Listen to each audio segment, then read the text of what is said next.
Hello, friends. This is Dave Hurwitz, executive editor at ClassicsToday.com, here with the Toshio Hosokawa Orchestral Works Volume 2. Now, I've already talked about Volumes 1 and 4, and as I've been listening to this series, I have become ever more convinced that Hosokawa is something of a one-trick pony. He has a distinctive style. That's a good thing. But I'm beginning to think it's not really that difficult a thing to do. You take a few elements of music here and there and you assemble them, and poof, you have a personal style. I think the genius part comes when you're able to make something absolutely personal out of things that would otherwise be considered commonplace. That's what the great composers did. After all, you take a major arpeggio. That's what Prokofiev did. I talked about that in the Knight's Dance from Romeo and Juliet. You know, I mean, it's just a minor key arpeggio, but it sounds like Prokofiev, like no one else ever. You know, that's what makes things special. Hosokawa doesn't quite do that. His style consists of very, very long sustained drones against which he juxtaposes all kinds of little textural elements, lots of coloristic devices. I mean, you know, you've got the Ponticello's string glissandos going, you know, they squeak like a hinge. And then you've got lots of seemingly random, you know, clickety sparklies on like a rack of crotales. You know, I mean, you know what that sounds like, or antique cymbals, you might call them. Also, it's the same thing. You put them in a rack and hit them with little sticks, and you've got crotales. And they're kind of like a glockenspiel, only higher and more ethereal. So it's sort of like glittering stars. Occasionally, there's like a wind chime or a bell tree. Ick! We've talked about that. Not a lot, thank God. He's got more taste than that. And then you've got the basically slow tempo, always.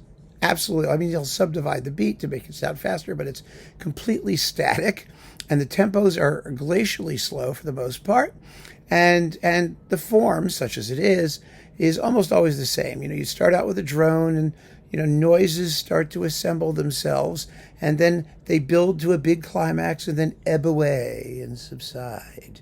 And that's kind of it. I mean, you know, there's flutter tonguing here and there, and, you know, neutron chords for the brass and bass drum rolls and soft, I love them, tam-tam pops. I mean, what's not to love? It's attractive. I mean, it's athematic for the most part, but it's attractive and you know, evocative. The problem is that when you take this limited number of devices and assemble them, there's only so much you can do with them. Like I've often said, you know, so much contemporary music consists of negatives, things that you don't do. I'm not going to be fast. I'm not going to write a tune. I'm not going to do this. I'm not going to do that. You know, and what we need, I think, frankly, great composers, is that they tend to be more all-encompassing.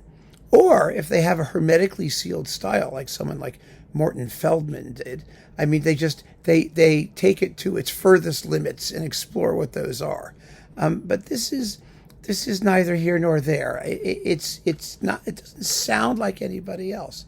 But the question is, does it matter? Does it sound, after you've heard a couple of these? And yes, by all means, you should hear a couple of them because they are attractive. They all begin to sound the same. And the titles, the titles are like more interesting than the music. We have Woven Dreams, and then Blossoming 2 for chamber orchestra, as opposed to Blossoming 1 or Flourishing 5 or whatever. And then, last but not least, 20 minutes of Circulating Ocean. Now, what is a circulating ocean? I mean, it means it's like a jacuzzi, right? You know, you're like sitting in a tub and it circulates. It's Circulating Ocean, and he says here, the composer writes, I am attempting to express in sound the flow and change of water. The ocean is, for me, the birthplace of life, and for everybody else, I would think, a being possessed of infinite depth and expanse. Well, okay, La Mer, this ain't. And the ocean does not sound like it's circulating. It sounds like a standing swamp because it doesn't go anywhere. It really doesn't. It does have its climaxes, and it's, there's a part here that's called, let's see, waves from the ocean. That's good. There's a storm. Then there's more waves. But quite frankly, Sibelius does all of it like 10 times better in the 10 minutes of Oceanides. Never mind La Mer, or Une barque sur l'océan by Ravel, or any of the other billions of water things. Glazenov's The Sea. I mean, there's Frank Bridge, The Sea. Everyone does The Sea. How does this stack up against all the other seascapes or sea pieces? Well, not so great, because Circulating Ocean sounds just like Blossoming 2, which sounds just like Woven Dreams, which sounds just like, oh, here we are, Sakura, which sounds just like the Trumpet Concerto Im Nebel, which sounds just like Genesis, which sounds just like Uzu for orchestra. I mean, the more you go into this stuff, the more it all sounds like everything else. And that is a problem. It is a problem that Mr. Hosokawa, if he recognizes it as such, should work on solving. In the meantime, one of these is worth hearing, but you can pick one because, they're all going to sound more or less similar. And that's just the way it is. That's him. That's his style. We've got one more volume to go. I'm hoping for something different. We'll see. So keep on listening, friends. Thanks so much for joining me. Take care.